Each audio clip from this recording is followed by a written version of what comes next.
கிறிஸ்துவில் பிரியமானவர்களே, ஆண்டவராகிய இயேசு கிறிஸ்துவின் நாமத்திலே உங்கள் யாவரையும் வாழ்த்தி ஆசீர்வதிக்கிறேன். இந்த நாளுக்கென்று தேவன் நமக்கு அருளி இருக்கிற ஜீவ வார்த்தை எபேசியர் நிருபம் 3ஆம் அதிகாரம் 20 மற்றும் 21 ஆகிய வசனங்களில் இருக்கிறது. நாம் வேண்டிக் கொள்ளுகிறதற்கும் நினைக்கிறதற்கும் மிகவும் அதிகமாய் நமக்குள்ளே கிரியை செய்கிற வல்லமையின்படியே நமக்கு செய்ய வல்லவராகி அவருக்கு சபையிலே கிறிஸ்து இயேசுவின் மூலமாய் தலைமுறை தலைமுறைக்கும் சதா காலங்களிலும் மகிமை உண்டாவதாக. ஆமேன். என கேட்கிற தேவனுடைய பிள்ளைகளே, இந்த வாக்குத்தத்த வார்த்தை ஒரு விசேஷமான காரியத்தை நமக்கு வெளிப்படுத்துகிறது. நாம் வேண்டிக் கொள்ளுகிறதற்கும் நினைக்கிறதற்கும் மிகவும் அதிகமாய் நன்மைகளை செய்யும் ஒரு தேவனை அது நமக்கு காட்டுகிறது. நான் நம்புகிறேன், விசுவாசிக்கிறேன், இந்த நாள் நீங்கள் நினைத்து பார்க்க முடியாதவைகளை அல்லது நீங்கள் இதுவரைக்கும் ஜெபித்திராதவைகளை உங்களுடைய ஜெபத்திற்கும் உங்களுடைய நினைவிற்கும் உங்களுடைய எதிர்பார்ப்புக்கும் மேலான நன்மையான காரியத்தை, மேலான ஆசீர்வாதத்தை இன்றைக்கு தேவன் உங்களுக்கு செய்ய போகிறார். ஒரு அற்புதம் அவர் செய்வார் என்று நம்பி இருந்தீர்கள். ஆனால் இவ்விதமாய் செய்வார் என்று நீங்கள் நினைத்து பார்க்கவில்லை. அப்படியாக நீங்கள் நினைத்து பார்க்க முடியாத அளவுக்கு மேன்மையான காரியத்தை இன்று உங்கள் வாழ்க்கையிலே ஆண்டவர் செய்ய போகிறார். என கேட்கிற தேவனுடைய பிள்ளைகளே, நாம் நினைப்பதற்கும் வேண்டிக் கொள்வதற்கும் மிகவும் அதிகமாய் நன்மை செய்கிற இந்த தேவனை 3 காரியங்களை கொண்டு நான் திருஷ்டாந்தப்படுத்த விரும்புகிறேன். வேதத்தில் இருக்கிற 3 சம்பவங்களை நான் உங்களுக்கு முன்பதாக வரிசைப்படுத்த விரும்புகிறேன். இந்த 3 சம்பவங்களை பார்க்கும் பொழுது நீங்கள் நிச்சயமாக சொல்ல முடியும், நம்முடைய தேவன் நாம் நினைத்து பார்க்க முடியாதவைகளை நம்முடைய வாழ்க்கையிலே நடத்தி தருகிறார். நாம் எதிர்பார்த்திராதவைகளை, நாம் எதிர்பார்த்திராத நன்மைகளையும் ஆசீர்வாதங்களையும் நமக்கு செய்கிறவராயிருக்கிறார்.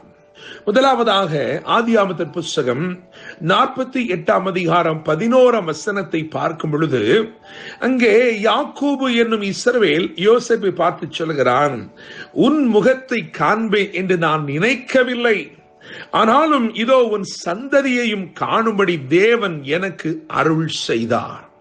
என கேட்கிற தேவனுடைய பிள்ளைகளே, முதலாவது இந்த நாளிலே அறிந்திராத அறிமுகம் என்று நான் சொல்ல விரும்புகிறேன். நீங்கள் அறிந்திராத ஒரு அறிமுகத்தை இன்றைக்கு தேவன் ஏற்படுத்த போகிறார். நிச்சயமாக யாக்கோபு நினைத்து பார்க்கவே இல்லை இப்படி ஒரு அறிமுகம் தன் வாழ்க்கையில் கிடைக்கும் என்று சொல்லி. அவனுடைய இருதயத்தின் எண்ணத்தை பொறுத்தவரையில் யோசேப்பு என்பது என்றோ முடிந்து போன ஒரு சம்பவம். அவன் யோசேப்பை திரும்ப பார்ப்பேன் என்று கூட நினைக்கவில்லை. ஆனால் இப்பொழுது அவனுக்கு அறிமுகமாகிற இந்த பிள்ளைகள் யார் என்று பார்த்தால் இவர்கள் யோசேப்பின் பிள்ளைகளாய் இருக்கிறார்கள். எனவேதான் சொன்னான், உன் முகத்தை காண்பேன் என்று நான் நினைக்கவில்லை, ஆனாலும் இதோ உன் சந்ததியையும் காணும்படி தேவன் எனக்கு அருள் செய்தார். என்னை கேட்கிற தேவனுடைய பிள்ளைகளே, இந்த நாள் நீங்கள் நினைத்திராத புதியவர்களை ஒருவேளை சந்திக்கும்படி தேவன் செய்ய போகிறார். நினைத்திராத அல்லது அறிந்திராத ஒரு அறிமுகத்தின் நாளாய் இந்த நாள் இருக்கிறது. நினைத்து பார்க்கவில்லை, ஆனால் தேவன் இப்படியாக செய்தார். ஆதியாகமத்தின் புத்தகம் 24ஆம் அதிகாரம் 22ஆம் வசனம், அதை நான் இரண்டாவதாக குறிப்பிட விரும்புகிறேன். ஆதியாகமம் 24:22 அங்கே எழுதியிருக்கிறது, ஒட்டகங்கள் குடித்து தீர்ந்த பின் அந்த மனிதன் 1/2 சேக்கல் எடையுள்ள பொற்காதனியையும் அவள் கைகளுக்கு 10 சேக்கல் எடை பொன்னுள்ள 2 கடகங்களையும் எடுத்து கொடுத்து என்று எழுதியிருக்கிறது. என்னை கேட்கிற தேவனுடைய பிள்ளைகளே, இரண்டாவதாக நான் சொல்ல விரும்புவது அறிந்திராத ஒரு அலங்காரம். அவள் வீட்டிலிருந்து புறப்பட்ட போது வெறுங்குடத்தோட புறப்பட்டு போனாள். அவளுடைய எதிர்பார்ப்பு என்னவா இருந்தது? அவளுடைய நினைவு என்னதா இருந்தது? ஆண்டவரே, நான் போகும் பொழுது அந்த துறவிலே அதிக ஜனங்கள் இருக்கக்கூடாது, கூட்டமில்லாமல் நான் போய், நெரிசல் இல்லாமல் போய் நான் தண்ணீரை மொண்டு கொள்ள வேண்டும் என்பதுதான் அவளுடைய ஜெபமாய் இருந்திருக்க வேண்டும்.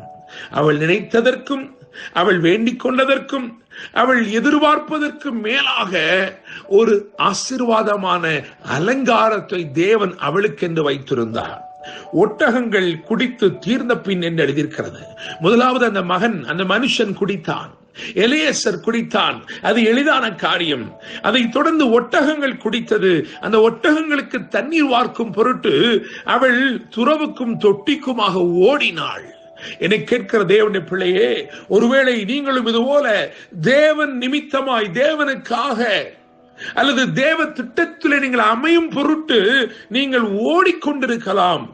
ஆண்டவர் இன்னைக்கு உங்களை பார்த்து சொல்லுகிறார், நீ நினைத்திராத, நீ எதிர்பார்க்கிறாத ஒரு அலங்காரத்தை உனக்காக வைத்திருக்கிறேன்.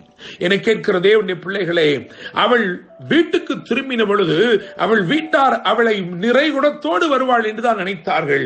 ஆனால் அவர்கள் நினைத்திராத ஒரு அலங்காரத்தோடு அவள் திரும்ப வந்தாள். மூன்றாவதாக 1 சாமுவேல் 17ஆம் அதிகாரம் 57ஆம் வசனத்தை வாசித்து பார்க்கும் பொழுது, தாவீது பெலிஸ்தனை கொன்று திரும்புகையில் அப்னேர் அவனை சவுலுக்கு முன்பாக அழைத்து கொண்டு போய்விட்டான். பெலிஸ்தனுடைய தலை அவன் கையிலே இருந்தது. என கேட்கிற தேவனுடைய பிள்ளைகளே, 1 சாமுவேல் 17-18 ஆகிய வசனத்தை வாசிக்கும் பொழுது 17ஆம் அதிகாரம் 18ஆம் வசனத்திலே தகப்பன் அனுப்புகிறார், மகனே நீ போய் உன் சகோதரர்களை பார்த்துவிட்டு எனக்கு அடையாளம் கொண்டு வா என்று சொல்லி. ஆனால் வீட்டுக்கு அடையாளம் கொண்டு வர வேண்டியவன் இப்பொழுது நாட்டுக்கே அடையாளத்தை கொண்டு வருகிறான்.